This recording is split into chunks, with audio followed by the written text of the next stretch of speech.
Hastalıklara savaş açan efsane karışım.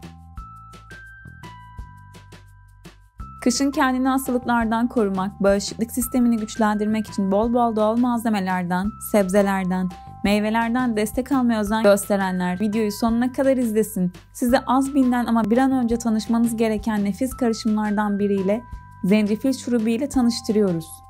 Zencefil şurubu içinde bolca sağlıklı malzeme bulunan ve koyu kıvamlı olmasına rağmen suyla karıştırılarak içilen lezzetli bir içecek.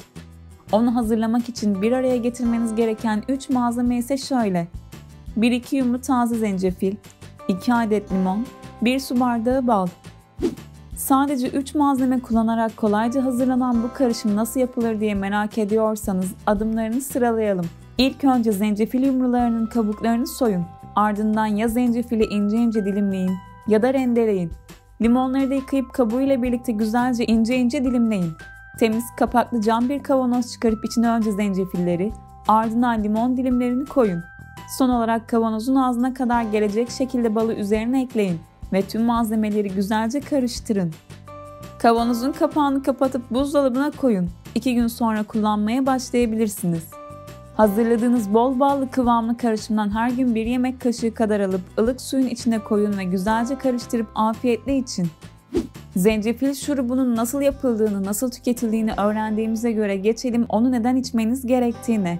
Bu şurubun en çok bilinen faydaları şöyle: güçlü antioksidan ve antiseptik özellikler gösteren zencefil şurubu, bu sayede vücudu birçok hastalıktan koruyor. Yabancı ve zararlı maddelerin vücuda girmesini engelliyor. Hali hazırda vücutta bulunan yabancı maddelerin hızla vücuttan uzaklaştırılmasını sağlıyor. Bu özellikleri sayesinde zencefil şurubu, grip, nezle gibi kış hastalıkları başta olmak üzere birçok hastalığın iyileşme sürecine destek oluyor. Özellikle boğaz ağrısını hızlı geçirdiği söylenmekte. Aynı şekilde zencefil şurubu bir türlü bitmeyen öksürük krizlerini de sonlandırıyor. Balgam söktürücü bir etki oluşturuyor. Vücudun çeşitli bölgelerinde oluşan ağrıların hafiflemesini sağlıyor.